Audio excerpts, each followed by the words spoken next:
Hey there, this is Dan. You're watching The Salty Sea, and today I am going to talk to you about swarms, massive model counts in Warcry. I was interested in this for a few reasons. One, I've been thinking about it a lot recently. I've been tracking how many models people bring in their warbands, whether they go all the way down to 3 or all the way up to 15. And recently, over in Britain, Off Meta Musings, YouTube channel, you should check them out if you haven't heard of them, managed to win a tournament with a 15 model list that caused quite a bit of stir for quite a few reasons. I don't want to get into the stir itself, but I do love when a bit of stir is caused. And so I wanted to take a little bit of a my style look, a little bit of an empirical look into it. So I'm going to get to a table in a moment. By the way, if you did find this video via Goonhammer, thank you so much for joining. It's a wonderful website, and I'm really excited about getting more Warcry visibility there onto the paper of record, because I think they do a lot of good work showing all of the different things you can do in wargaming. So let's get into the numbers. I made a little table of the number of fighters that people are running in their warbands, along with how many people are doing it, how many games they've played, and of course their win rates. And quite a few things kind of jump out to me as we go into this, but instead of just giving you a wall of numbers, I thought graphs. The first thing is what people like to bring. The tendency right now towards 7 to 9 is huge, right? 8 is almost as popular as everything else put together. That's not completely true, but it's it is close. And you can see people are all about just playing 7 to 9 models. I think it's worth unpacking a little bit, and I don't know the answer. I'm curious about what people in the comments would put for this, but do people play 7 to 9 models in their warbands because they think that that's the most fun? Like they prefer that play style, or do they do it because they feel like it's the most competitive thing to do? I'm very curious about that. Personally, I prefer 9 when I, like, as far as playing for fun, but when I'm playing competitively, I try to have 10. And so I'm interested in finding out what's causing this, but the empirics of what's actually going on is really clear. And even with like 6 and 5, I wonder if a lot of that is just because Stormcast and Gorger Mawpack, it's really hard to not end up in 6 and 5, and maybe if that's partly what makes them more popular. I didn't include 3, 4, 14, and 15 for this graph, but I will in some of the future ones. The first one, though, I wanted to get them out because within the model counts that actually have a decent number of players, something really interesting crops up as far as the win rates. And if you saw this table, you knew exactly what I was going to be getting into right away, which is it's a pretty clear trend line, honestly. So the only dip as you go higher model count, the only dip is 8 models being at, I think, 53 or 52 to 9 models being at 51%. But overall, it seems like the higher you go in model count, the higher you go in win rate as just a rule. Now, obviously, when you get to the fringes, things really change. And there could be a lot of different stuff to that. But it is really interesting that the players playing more fighters are generally winning more. Before I get into the Swarmlord tier list, I want to just kind of unpack a couple things. One thing that someone on my Patreon said, shout outs to you, Andy Morris. It's possible that like swarms are actually a proxy to I spent a lot of time tuning my list. Like how many people create a swarm kind of on accident? I feel like Soulblight Gravelords is really the only faction where you could end up with 12 models and it's your hey, I just brought the stuff I have that's cool kind of thing, because Soulblight can often be kind of themed around Death Rattle, and Death Rattle is naturally going to have a ton of guys. You know, we aren't seeing a ton of people spamming. I think Andy used Stabas from Gloomspite Gits that are pretty bad, and if you just spammed 10 Stabas in your list with 2 heroes, you'd have a 12 model list, but it wouldn't be a very good one. We don't see a ton of that. The place where you do see that model count is a proxy for tuning is on the really low end and the really high end, where you do not get to 14 by accident. You do not go all the way down to 4 unless it's on purpose. So for those are of course much higher on the ends, and I think it's reasonable to expect that. It's also, you probably don't take 3 models unless you look at the tournament and see that there's something kind of exploitable here, and that's why the only person to ever take 3 models went 3-1.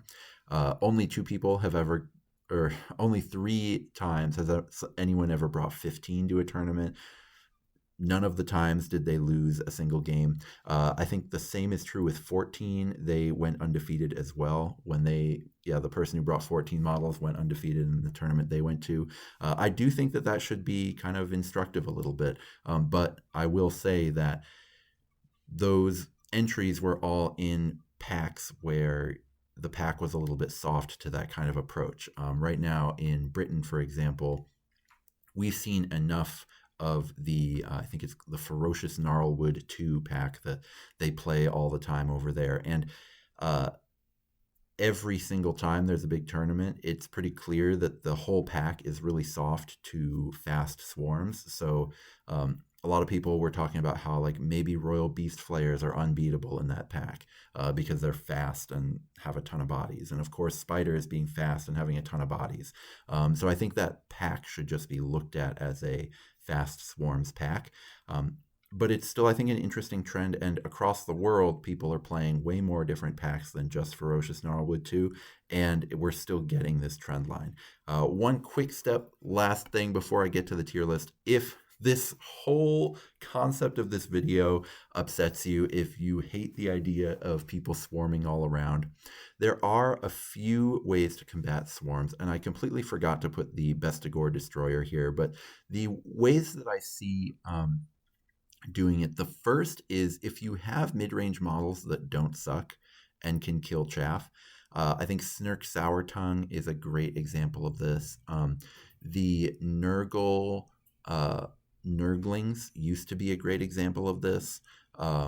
The Bestigor Destroyer Inspire Tyrants is a great example of this. There are some cheaper models that can absolutely destroy chaff, and Annihilators used to be a great example of this, but they're no longer cost effective enough to do their job.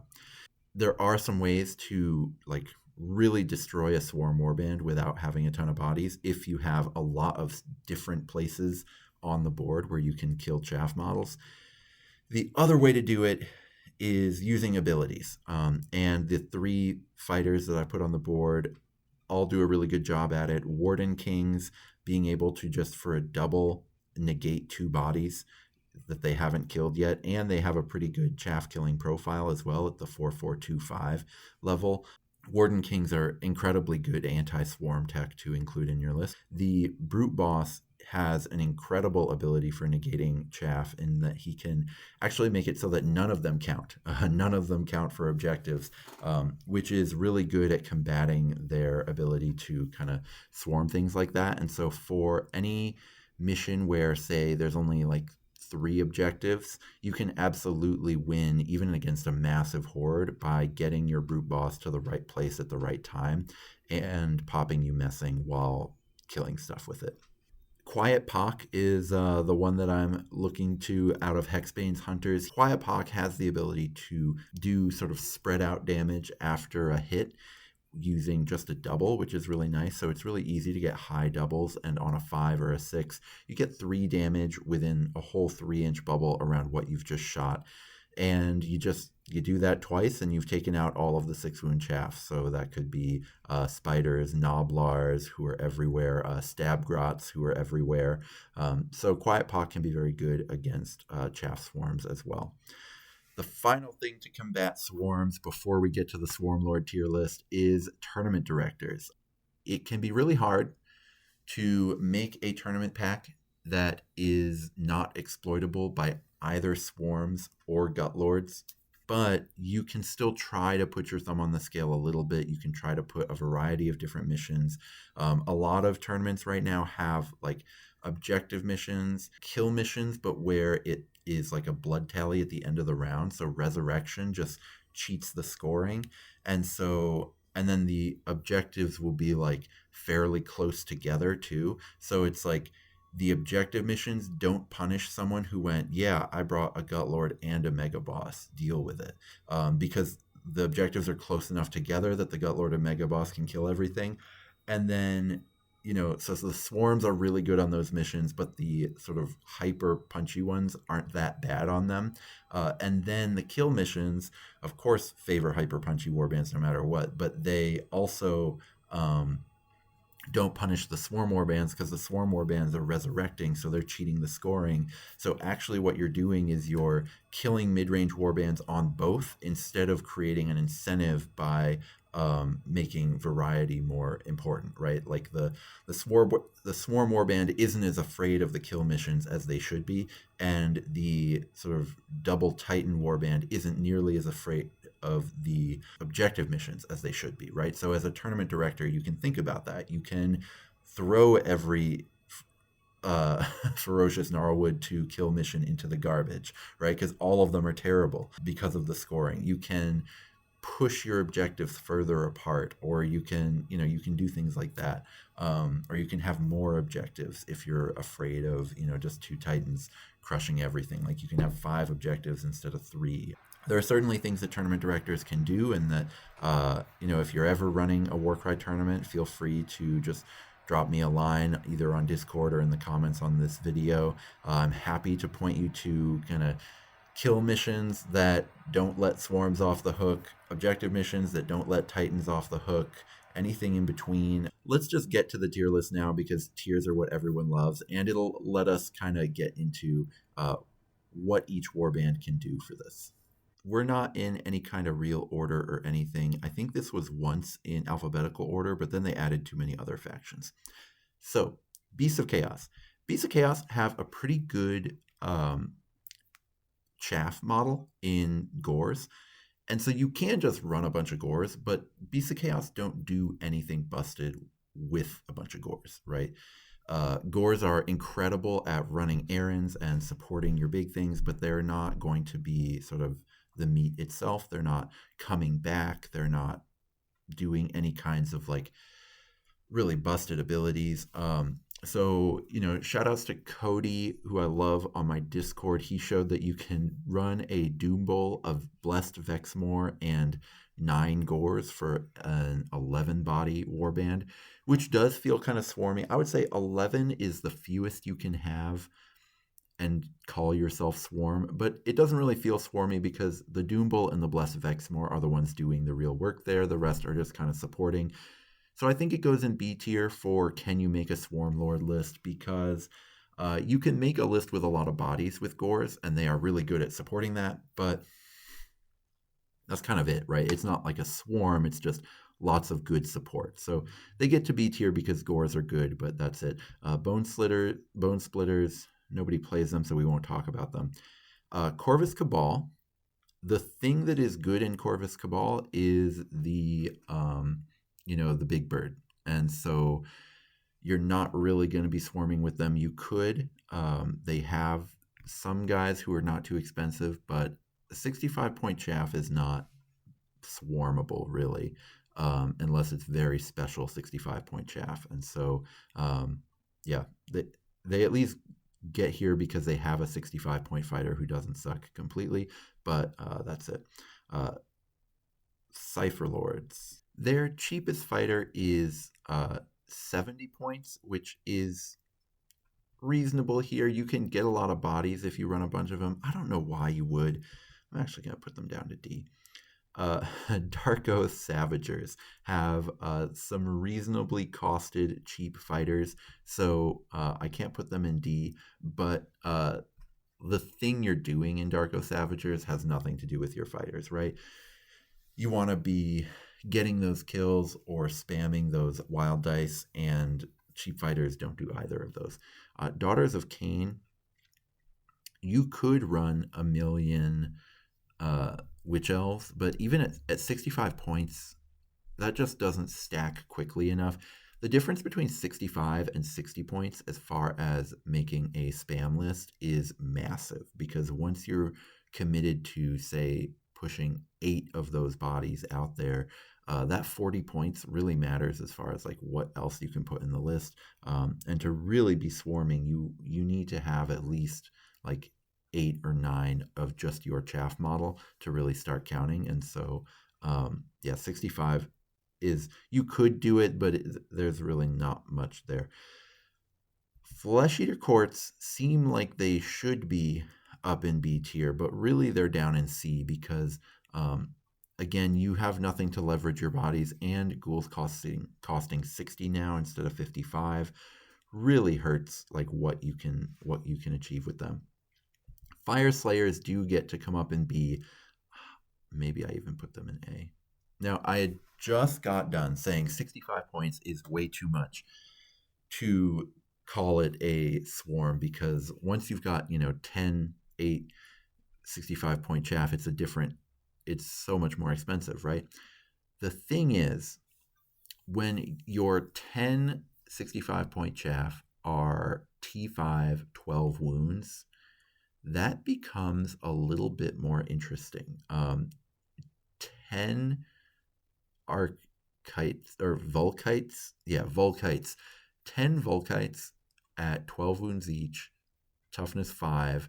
I'm not saying that warband is good, so maybe I have to drop them down to B tier, but it is something, and a lot of warbands won't be able to deal with it because you'll have all that toughness. You'll still have 350 points to spend on something, so that's 135 for a Doomseeker.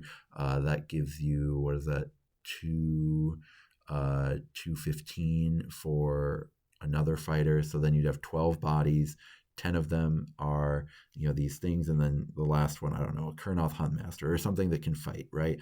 And then you've got 12 bodies and a little bit of fighting. There's no like other ability to sort of bring it all together, but oh boy, that is really tough to move, because most of these swarms are actually pretty easy to kill, but it just doesn't matter that you kill them, or you're wasting your time, something like that. These guys are actually difficult to kill, so that's kind of interesting. Gloomspite are going to be in C, I think, right in here. Gloomspite are actually pretty good, but what's good about Gloomspite is like Mollog and stuff like that, and so they're not swarming. You can't just like put out so many Stabas and Sneaky Snufflers. Man, Sneaky Snufflers are, I think, underappreciated, but they are not good enough to get us into the Swarmlord tier. We're getting most of the bad ones out of the way early, right? Iron Golems have the same thing that Fire Slayers have, but even though they cost 70 points, it's not really a swarm then, is it, right? If you went, here are my 8 legionaries with shield, and they're all kind of expensive. That's not really a swarm. All I'm saying is you can do a healthy model count Iron Golems list that is really good. It's not really a swarm, so I'm going to bring them down to C tier, even though I have respect for them. Nothing is cheap in Iron Jaws. That's not a real faction. Okay, we get to our first A tier. Arcanauts are still solid at 55 points. There are certain types of missions that Arcanauts can't really do well in. So, for example, if your opponent has the ability to wait and then still get to the objective, but your stunty dwarves cannot, that can really cost you. But otherwise, Arcanauts are really nice because they are chaff that can actually, like, once they get into position, if you have a few things that are holding off the dwarf killers on the other team, you can actually start unloading with your Arcanauts. And once you have like 8 Arcanauts all shooting twice in a round, that will blow pretty much anything off the table, as long as you can like hold it still and keep it away from your Arcanauts. So yeah, a 10 Arcanaut list is only spending 55 points or 550 points on those 10 bodies.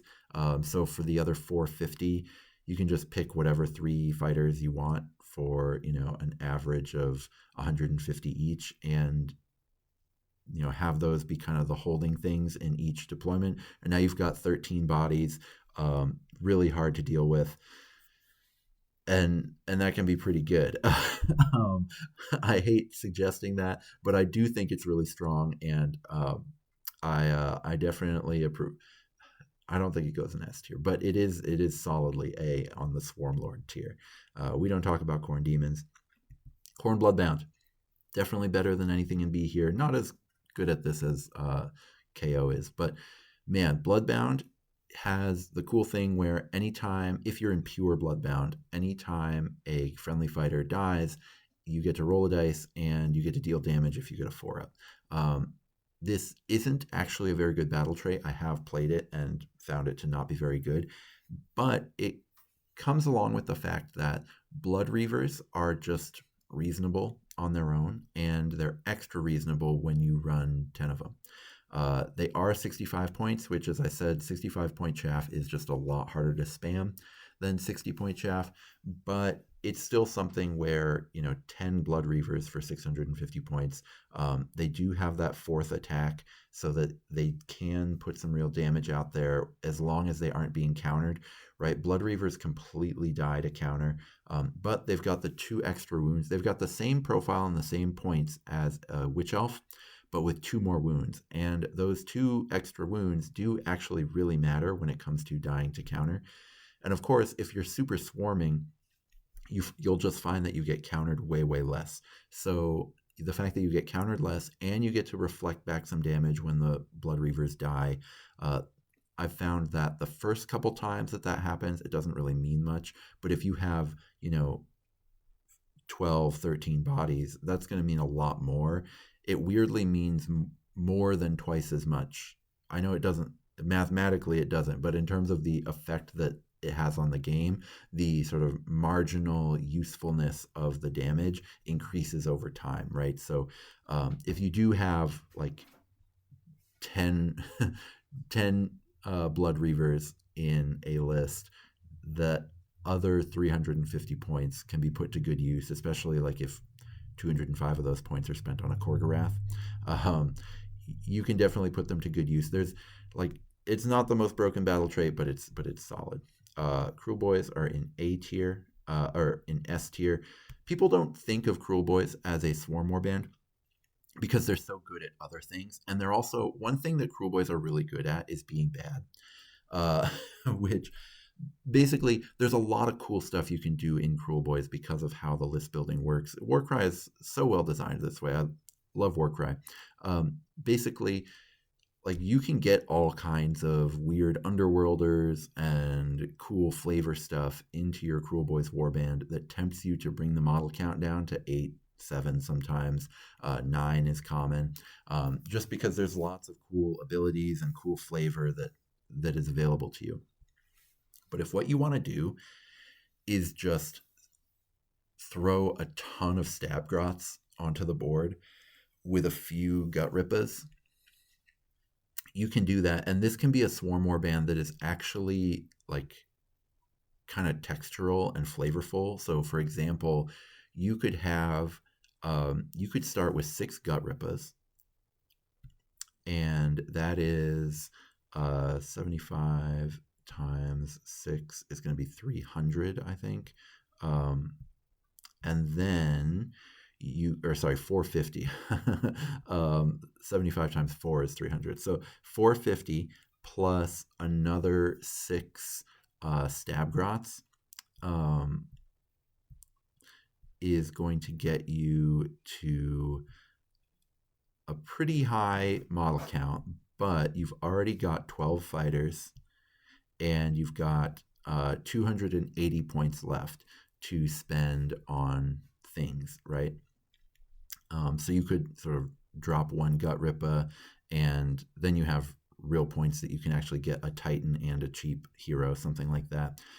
But you can bring a netter in along with that. you can do some really silly stuff like gut rippas are really hard to kill, so you can run forward aggressively with the gut rippas and kind of hang back on the edges of objectives with the stab grots. And so now your opponent kind of has to engage the gut rippas in order to get to your soft targets, and the gut rippas just survive a really long time. So then your opponent's ability to clear you off the board is reduced to 0, and that's really terrifying. So you can go with these really swarmy 13, 12 model count Cruel Boys lists that I think would be really, really difficult to beat. So nobody plays that list, luckily, but it exists, and you could play it, and it would be really, really good. Lumineth Realm Lords, you could spam Wardens. I don't think Wardens are very good to spam. Lumineth are a solid faction.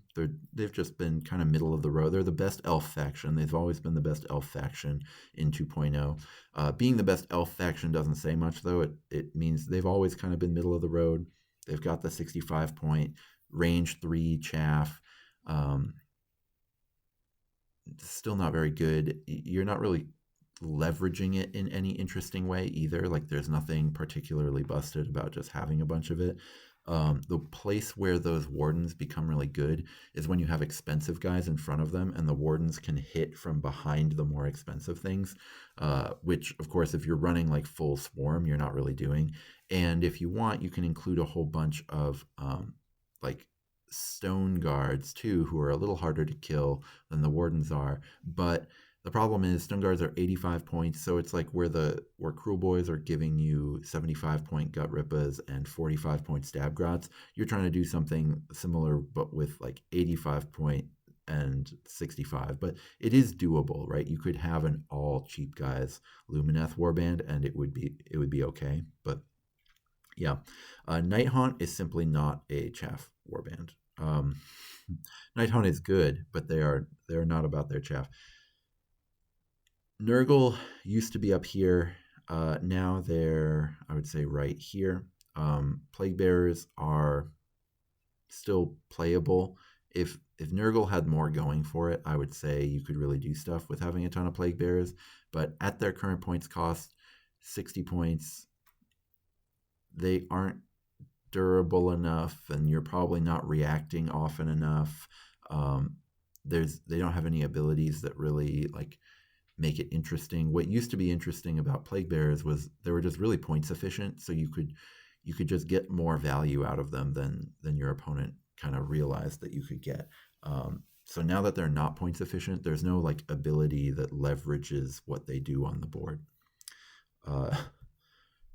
Nurgle Mortals, give me a break. Your cheapest guy is 115 or 110. Ogres, S tier. Noblars are broken. We haven't seen people really flex what Noblars can do that much, because people are just happy with what Ogres are good at otherwise, which is just big beefers. But man, you get Bushwhacker, the 40-point Noblar plus 10 regular Noblars, 490 points you've spent on having 11 bodies. What you do with your 510 points at that point is basically like, who cares? Because your big ogres are just so big and so strong that like if you back them up with 11 other bodies, your opponent's going to have a tough time surviving the ogre onslaught while also dealing with just the fact that you're outscoring them with all your Noblars. Again, we almost never see people run this, but it's happened a couple times, and those people did really well. Yeah, Ogre Swarms are insane.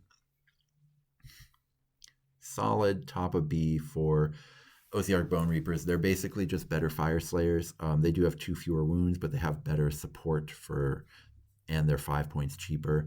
That 5 points cheaper lets you do a little bit more things, right? If you have 10 more tech in your list, I don't think that's a very good list anymore. But it is strong because it's got that T5.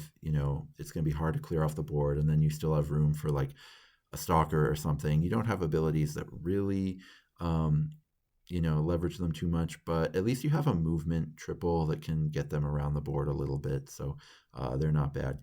Scions of the Flame are right here next to Lumineth, they've got the Initiate. You can certainly run 9 Initiates if you really wanted to. The things that you'd be running to stand in front of the Initiates for them to hit over the top of, if you had 9 of them, the things you were running next to them probably wouldn't be that good. They're really, I'm talking myself into putting them in C tier. The fact that their leader is 200 points, and he is a solid thing that you'd want to have in front of Initiates, but at that point it's too expensive to have a swarm. So you're just having to do something else, and you're going to run at maximum like 6 Initiates. These guys are just not a swarm warband at all. Seraphon are okay. They're not bad, but they're just not a swarm warband. Skaven should be here. They're here. Skaven, the cheap Skaven are not good. The battle trait has made them much better, and so you can run a 10 body Skaven list, which is not swarming, but 10 bodies is respectable, and the battle trait makes it so, of course, you recycle a few of them over the course of the game. It can really tax your opponent's resources when you're doing that. I think of them as like just a really incredible late game value thing. So you still need like that one Rat Ogre or Storm Fiend that's just going to hold the line. And their bodies, because they're so fast, their bodies just aren't cheap enough to really spam everywhere. But they can at least do a close impression of it where you're running 10 and that's okay. Slaanesh are just not a swarm warband. Demonettes are 75 points. They're hard to keep alive. So you don't get that many of them and you don't keep them alive. Slaanesh is another one where people don't spam. Maybe they should be an A. Yeah. People don't spam Bliss Brews, but they could and should, because Bliss Brews are only 55 points. You could easily get 10 of them in a list, and then just have like some Fiend Bloods running around in the rest of the list, and it would be pretty good because there's so many of them, and they have that reaction so that hits reflect damage. So that's so much better than counter when you're really spamming, because you just don't want to, like, counter never works that well because they're always hitting on 3s, but now it's like they're hitting on 3s and you're dealing them damage every time they hit you. So it's pretty good. They do only have 8 wounds, but at 55 points and being able to scoot around the board, those Bliss Brew homunculi are really good, and you could absolutely run 10 of them in a list. Slaves to Darkness, Marauders, like, they used to be here, I think, but Marauders got nerfed by too much to make it viable. Soulblight, really good. The fact that they cheat most missions so you can resurrect to erase someone's points that they've scored is, I mean, honestly, I just don't think that GW understands how the game is played with the way they've designed that. They nerfed Resurrection once already, and then all they did was, after they'd nerfed it, they then created a pack that was designed to make Resurrections better. So it was as if they never nerfed it, and then the community didn't notice at first, because first they nerfed it, then they were bad for a little while, then everyone started playing missions where Soulblight are completely broken, and people just didn't like notice when it flipped, right? People didn't notice the like nerf buff without getting a new rule set, and so they didn't start like playing tons of Soulblight, but Soulblight are really busted now in the missions that most people play, right? So like in Gnarlwood and in all these missions where there's like a blood tally and stuff like that, Soulblight are really busted, because basically you go into a tournament, you have all skeletons or all zombies with like a few Graveguard in there to do some damage, and your 13 model list just auto wins the objective missions and then doesn't get punished that bad on the kill missions because your opponent can't score any points because you take all the points away with your triple. That's really powerful. There are ways to beat it, of course. Like I said, Peter Mercencavage had a tournament he went to where he brought Spire Tyrants with just like double Bestigor Destroyer, 5 Chaff Killers, and there was a 13 model Soul Blight list there where he was their only loss, right? Because even though I can't remember what mission it was on, but like he had the tools to actually clear all their guys quickly and in a lot of different places at once. So it can be dealt with, but it's very silly good. Spire Tyrants. You could just put so many netters on the board. And Spire Tyrants have the second best netter in the game. The best one belongs to Cruel Boys. It's Shank. But after Cruel Boys, it's Spire Tyrants, and it's pretty cheap at 65 points for the netter. I don't think it's better than Beast of Chaos. Yeah, I'd put it between BOC and Nurgle. These guys have a 65-point fighter in what's their faces, the snake guys, but that 65-point fighter isn't very good. Vanguard, get out of here. All the Stormcast, get out of here. Go home, Stormcast. I'll just do the other Stormcast here. These guys, you can run a ton of Griff Crows, and it's not good, but it is funny. And that's all you need to know. So like think about, this isn't that swarmy, but it's honorary swarm, because having like 6 Griff Crows for 360 points in your Stormcast list to get you up to like 10 bodies. I don't call 10 swarm. I would say swarm starts at 11, but you can count to 10 in Ruination Chamber pretty easily, and it's a pretty funny list. The Griff Crows are pretty killable, but at least you can like push forward with Reclusians and their T6 and maybe hide the Griff Crows behind them. And then the Griff Crows can react, so your opponent can sometimes struggle to get abilities off. So it's pretty fun and pretty silly. Sylvaneth, you want to have a lot of different silhouettes in Sylvaneth. You can't play Sylvaneth without at least one of your 65-point teleporters, for example, but you're not going to run all teleporters because the ability is on a triple, right? So I would say the third teleporter is way worse than the first teleporter. So even though they have good chaff in Sylvaneth, Tarantulos, we have to, Tarantulos inspired this video, so we have to put them in S tier. They get the battle trait, they get the resurrections. So anytime you're resurrecting right now in the meta, resurrections are broken, and that's where they're at. Spiders also benefit from being just really fast, so you can kind of run away and be swarming at the same time. They're very killable, but you bring them back. Doesn't matter if your opponent has a couple chaff killers, they need multiples in order to deal with it, or just, other plans.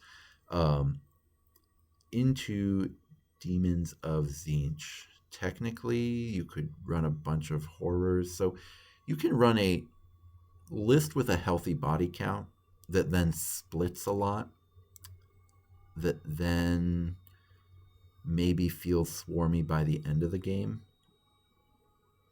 So I would say a swarm Demons of Tzeentch list isn't going to read like a swarm list, but it's going to play like one. I almost wonder if I should put Skaven into B tier, because that's the same. If you bring 10 body Skaven, it's like you start with 10 and you end with 12. Tzeentch are kind of the same way. And the list doesn't suck either, which maybe puts them ahead of these guys. Yeah. Because Tzeentch can do it. The other Tzeentch cannot. They're not terrible because they do have Kyrex for 70, and they have the 15 wound, 75 point, move 5 guys. I actually think like you could build a Tzeentch Arcanites list that would be decent in Ferocious Gnarlwood with your like 15 wound, move 5, 75 point Zangors, but why would you want to, right? If you were doing that approach, you could just do something better in Royal Beast Flayers or whatever, but it could be done. These guys, high C tier. High C tier, definitely. Well, so they have the thing where everything's a netter. So they're basically bad Spire Tyrants. And Spire Tyrants are, high B. So unmade, they have that 65-point netter. Everybody else is a netter. It's a very silly but kind of funny warband to play. It's really funny because they definitely did not mean for the warband to be like that. You read all the abilities, and unmade are designed for like you put them off balance and then you set things up so that there can just be like a pinball machine where the leader kills a bunch of stuff and gets to do a whole bunch of things when it pops its ability. But in practice, the leader is so bad that you can never do that. And so instead, you're just like netting stuff, and then you have your ally that you've brought in to be a bruiser just like deal with whatever's not netted, and then you just net stuff. And it's a very silly warband. These guys, Untamed Beasts, they've got to be high B. They have 55-point chaff. You never see people spam the Plague Runners, but you really could if you wanted to, because they're really cheap. I wonder if they should even be higher than... I think they should be the top of B. Anything with 55-point fighters is going to be solid if you just want to spam 10 of the 55-point fighter. The leader is 205 points, which is a little tough. So, 550, 755. So you're looking at 245 for whatever you bring in beside that. I don't think 10 plains runners. I don't think 10 plains runners plus a leader plus I guess you would have to bring a a Bloodkind with 2 axes. I don't think that's a great warband, but it would be a really annoying warband, and it would be a warband a lot of people would hate, and it would be a warband that would be really good in Ferocious Gnarlwood too, just because of all of the fast chaff utility that you get there. So yeah, I don't know. You could do it. It has to be top of B, right? Even though that's like I think a warband that everyone would hate and people would roll their eyes at you. I think it's still doable and it would still be good. These guys, get out of here. These guys used to be top of S because they were the swarm warband that could kill other swarm warbands. They don't go... How would I even put them above Untamed Beasts, actually? You could have 1 flamethrower, and they nerfed the spear guys to be 60 points instead of 55. But if you had, I don't know, I'm not that interested in, if we're talking about like 10 spears, a flamethrower, a leader, that's 165 plus 140 is 300 plus 600. So then you have like 100 more points for something, or like 90 something points for something else. If everybody was running all swarms all the time, I think that warband would be decent, because the 2-inch reach lets your chaff kill their chaff, and then the flamethrower lets you clear their chaff. But I don't think it's good. Hunters of Huanchi are right here, I think. Really easy to run 11, 12 models in Hunters of Huanchi. People trip, fall, and do it all the time. They're really fast, so they can wait and then still get to where they want, and then they can start shooting at you and unload. Maybe I have to put them above KO. I don't think I want to. It's really difficult to say which is better between KO and Huanchi. All I would say is, yeah, you can run 12 fast bodies and really get stuff done that way. And then your bodies can then start shooting, and so they can get some of the benefits of some other warbands, which is really, really nice. Their cheapest fighter is 100 points. Get out of here. I want Rotmire to be good. They're not. They have a 65-point fighter, so they at least get to be in C tier. These guys are terrible. RBF, RS. In fact, I would put them here. I would put RBF as being even better than Soulblight and Tarantulos when it comes to swarming, because the ghouls can turn into damage. So even though Soulblight and Tarantulos get to cheat some kill missions with their resurrection abilities, they don't get to compete on every kill mission. They're not going to be as flexible on like certain tournament packs where like the TO is mostly using homebrew missions, and those homebrew missions don't have blood tallies, and so you can't cheat the scoring, and now you have to like kill things the old-fashioned way. Um, Soulblight's a little better at that than Tarantulas is, but neither of them can do what Royal Beast Slayers can do, which is RBF can put out a huge swarm, use their swarm to put you out of sorts where you don't want to be, and then they can come hit you with a bunch of damage because of their ability suite. I think it's Pack Tactics is what it's called. So they can come in, hit you for a bunch of damage, and then right away on the very first activation of round 2, they can hit you for a bunch more damage. And so they can actually, even if they lose the kill counts for, if they lose kill conditions later on, they'll still get kills because they just have a really easy time bringing in like an ally like Wielder of the Blade who can get a couple kills, and they can get Pack Tactics and get some kills. And so like they can create a Swarm Warband that can overwhelm you on objectives while running away from you, while also getting kill points on you. And so it's an incredibly flexible thing that they can do. Do I want to put them above Cruel Boys and Ogres?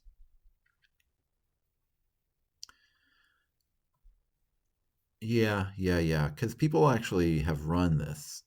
The two Swarm Warbands in Cruel Boys and Ogres, people don't run them because the alternatives are so good that nobody wants to run them. Whereas people have actually run and won tournaments with the with Royal Beast Flayers and the swarming that they do. So I think they have to be at the top. Corn. D tier is named for corn.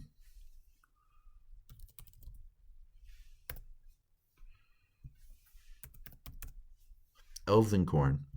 I know the Swarmlord D tier is not all elves and corn, but D tier is dedicated to elves and corn for Warcry in all aspects. These guys don't have chaff. Elves and corn. I did a video on it.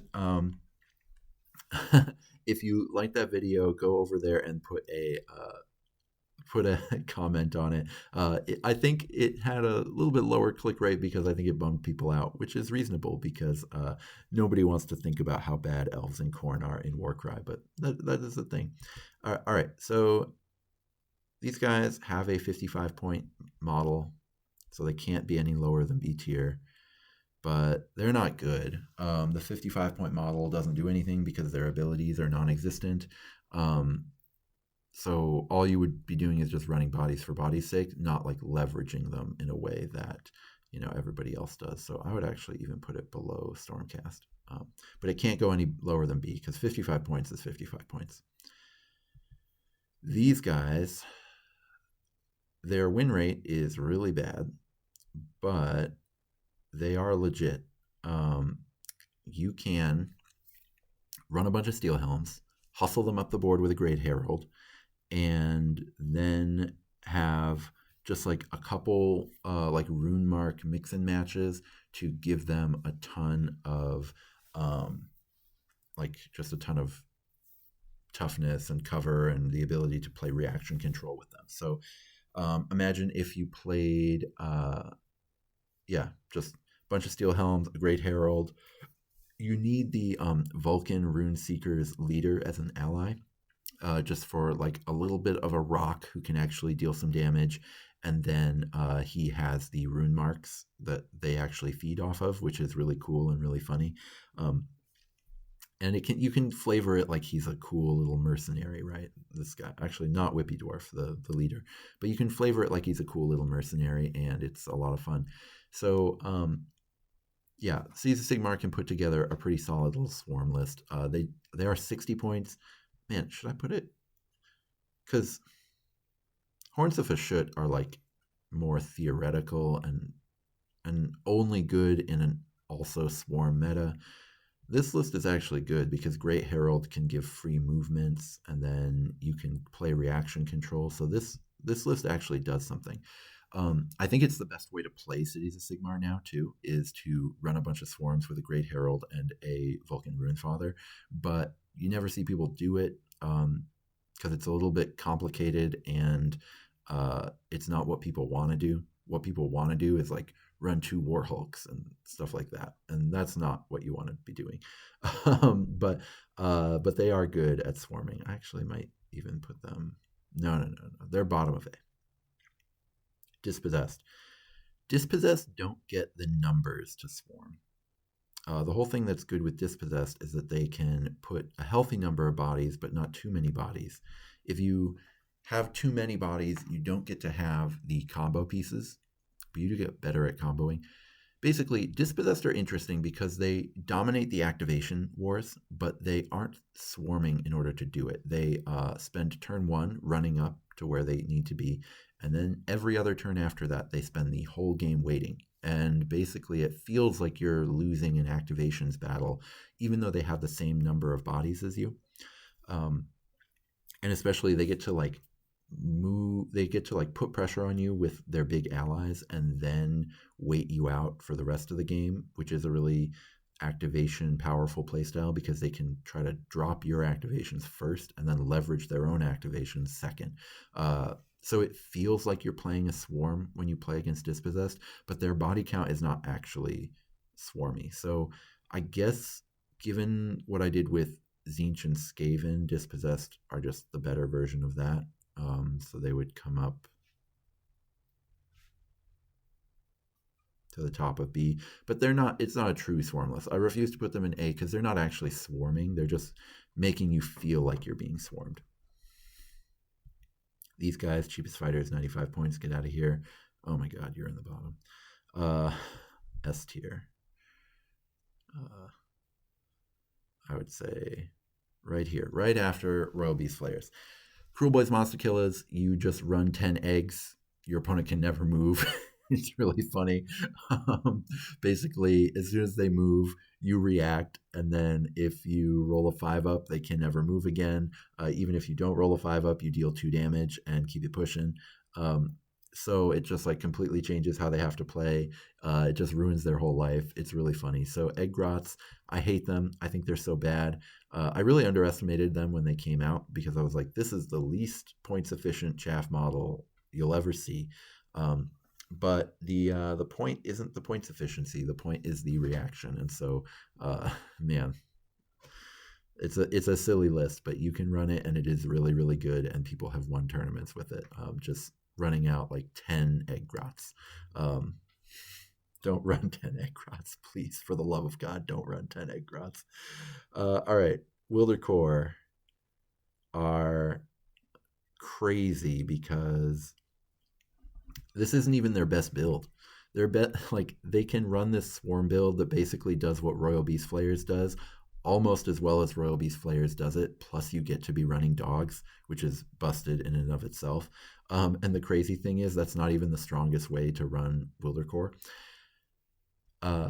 So they're very, very good. I'm just putting them just below the 2 that are like, okay, so all of these are top tier competitive. You know what? I'm putting the Wildercore because the other way to run them is more powerful. Yeah. All of these are like tournament proven at the highest level, even not swarming, right? Like among every type of warband, these have all proven themselves. But Wildercore, I do think, suffered here just because the other way to build them is more powerful. So the doggy build is lovable. You run, 3 leaders, and after you run 3 leaders, I think you still get to have like 11 dogs. And then you just do that. You just do the dog thing. And it's really funny. You can even mix and match. You can have like 2 deployments that are a leader and dogs, and then 1 deployment that's like 3 crossbows, something like that. And that can be really powerful. So there's a lot you can do with Wildercore, and you can put just so many dogs on the board and ruin everything that your opponent wants to do. Order of Azir only has 2 dogs, so they can't actually swarm. Neve Black Talon, you go to the bottom with Gorger Maw Pack. Pyregeist do nothing. They're better than Neve. All right, Dark Oath. Dark Oath are just in C tier, the healthy C. They have 70-point chaff. They go above scions. Do they go into B? No, they don't go into. Yes, they do go into B. So the reason I'm moving Dark Oath up a little bit, and this is my last faction, I'm actually going to even put them in between Fire Slayers and Beasts of Chaos. The reason they go here is you can run like 7, 8 Marauders. You're not swarming that hard. You're probably putting 10 bodies, maybe 11 onto the board. But the cool thing that you're doing is the way you're winning is with the Marauders, because you can have a Dark Oath War Queen, and she can really help the Dark Oath Marauders, and you can make a warband where it actually feels like your chaff is the point. And that is really cool, and that is what a Swarm warband should be. Like, a lot of these are like design mistakes, you know? Whereas Dark Oath, the swarmiest versions of Dark Oath actually feel like a fully realized warband and a fully realized plan that's really cool. So I got to put them up here. I kind of want to put them in A. Power level wise, it's everything here is more powerful as a swarm than Dark Oath are as a swarm. But in terms of like coolness wise, you know, they'd go in S or A. So there you have it. This top group are, if you want to exploit the fact that, you know, you think that the top of the metagame is soft to swarms, these are the 7 factions to do it with. They can all do it. They've all won some. Well, Cruel Boys maybe has to go to the bottom, because I've never seen someone actually go out and do the Cruel Boys Swarm, even though it is so good. I've never seen someone run it in a tournament. So maybe they have to be at the bottom of S. But all of these, you could go win any tournament right now with an all swarm, you know, 12 bodies plus version of those. It does matter what the pack is. So for example, Soulblight and Tarantulos both drop down into A tier, maybe even the bottom, maybe even the top of B, if there isn't, you know, like if you're not in Ferocious Gnarlwood, or you're not in like a world where people play like Reaper and versions of Reaper with Blood Tally, you really need Blood Tally to be like super busted with these 2 warbands, but they're incredible. If as soon as there's one Blood Tally mission in the tournament, if you get 2 you know, 2 objective missions and 1 Blood Tally mission, you can basically say that you have 3 guaranteed wins, and then the rest you just have to, you know, you just have to hope you get a good matchup. And obviously there's no such thing as a guaranteed win once you're playing against players who have won a couple games and know what they're doing. But as far as like having the tools and having the major advantage over your opponent, all 7 of these would absolutely have it.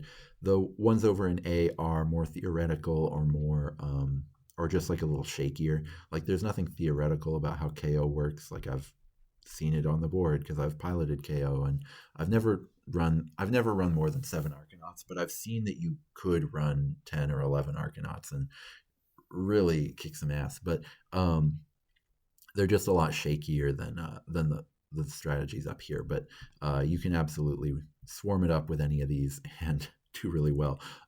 Whether or not, you know, swarms are fun to play with or against or not is up to other people, but it does seem like the current balance of Warcry, there is an inefficiency with swarms, and so if you want to try to exploit that inefficiency, go for it. And this is what I would say as far as what you should try. So until you do try it, and hopefully you don't try it against me, may all your rolls be crits.